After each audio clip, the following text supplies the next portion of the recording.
पश्चिम बंगाल में हिंसा के बाद कुछ इलाकों में हालात तनावपूर्ण। जंगीपुर और मुर्शिदाबाद में अर्धसैनिक बलों की तैनाती।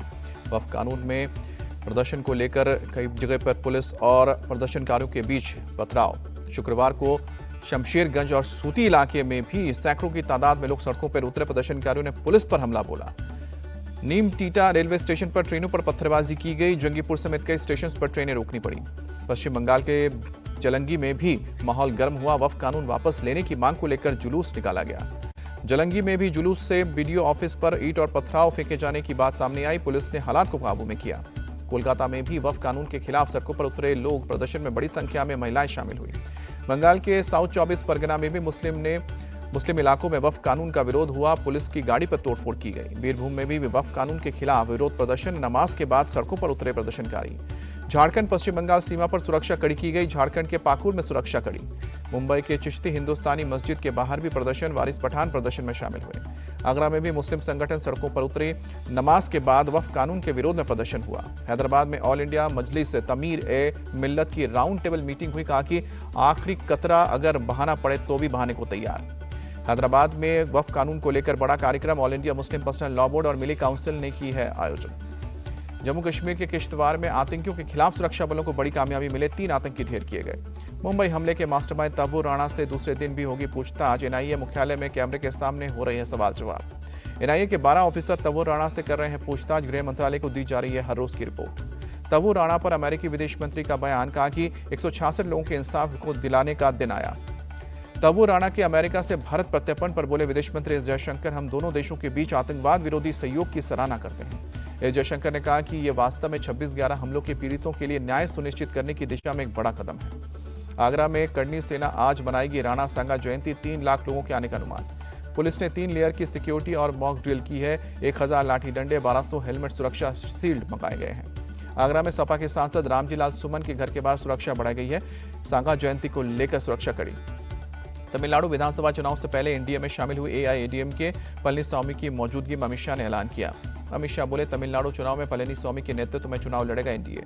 एआईएडीएमके के इंटरनल अफेयर्स में बीजेपी का कोई दखल नहीं होगा। बाकी दलों के बारे में एआईएडीएमके और बीजेपी के क्षेत्रीय नेतृत्व फैसला करेगा।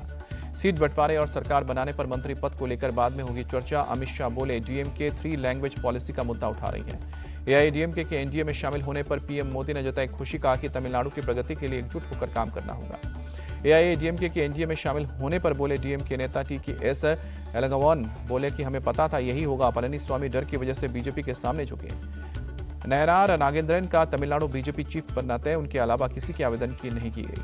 महाराष्ट्र के पुणे पहुंचे गृह मंत्री अमित शाह। हवाई अड्डे पर सीएम फडणवीस और राज्य बीजेपी अध्यक्ष चंद्रशेखर बावनकुले ने स्वागत किया। पटना के गांधी मैदान में हुई जन स्वराज की रैली में प्रशांत किशोर का हल्ला बोल। कहा, सरकार चाहे जितनी भी कोशिश कर ले, बिहार के बदलाव की आंधी को रोक नहीं पाएगी। प्रशांत किशोर ने 10 दिन बाद बिहार बदलाव यात्रा निकालने का भी ऐलान किया। कहा कि सरकार और प्रशासन के कुप्रबंधन के चलते 2 लाख लोग नहीं आ पाए। 25 अप्रैल को एमसीडी के मेयर और डिप्टी मेयर का चुनाव होगा। नामांकन की आखिरी तारीख 21 अप्रैल है।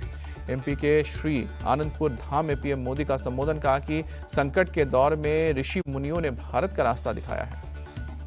दिल्ली के जवाहरलाल नेहरू यूनिवर्सिटी में छात्र संघ चुनाव का ऐलान। 23 अप्रैल को प्रेसिडेंशियल डिबेट और 25 अप्रैल को होगा मतदान। वाराणसी में 19 साल की लड़की के साथ हुए गैंगरेप में पुलिस ने अब तक 12 लोगों को गिरफ्तार किया। पुलिस ने पीड़ित का कराया है मेडिकल। पीएम मोदी के सख्त कार्रवाई के आदेश के बाद वाराणसी पुलिस एक्शन में, बाकी आरोपियों की तलाश। पंजाब में पुलिस ड्रग्स के खिलाफ चला रही है अभियान। रात में चलाया जा रहा चेकिंग अभियान। बीएसएफ के जवान भी इस चेकिंग में शामिल। पंजाब के तरनतारन में पुलिस और गैंगस्टर के बीच एनकाउंटर। पुलिस ने मुठभेड़ में गैंगस्टर हरिंदर सिंह को गिरफ्तार किया। दिल्ली के आजादपुर गांव में दिल्ली पुलिस के सब इंस्पेक्टर पर चाकू से हमला। एसआई को अस्पताल में भर्ती किया गया। हनुमान जन्मोत्सव पर आज देश भर में बड़े कार्यक्रमों की तैयारी। दिल्ली के जहांगीरपुरी में विश्व हिंदू परिषद 2 किलोमीटर लंबी शोभा यात्रा निकालेगी। दिल्ली एनसीआर में आंधी बारिश का कहर। शुक्रवार शाम को तेज आंधी में जगह जगह पेड़ गिरे। दिल्ली के सराय रोहिला में तेज आंधी से कई जगह पे पेड़ गिरे।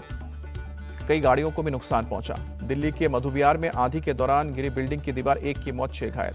नागपुर में एल्युमिनियम फॉयल बनाने वाली कंपनी में आग, हादसे में 6 लोग मारे। मुंबई की गेटवे ऑफ इंडिया से मांडवा जाने वाली बोट डूबते डूबते बची। टल गया बड़ा हादसा। आईपीएल में आज खेले जाएंगे 2 मुकाबले। पहले मैच में लखनऊ और गुजरात की टक्कर होगी।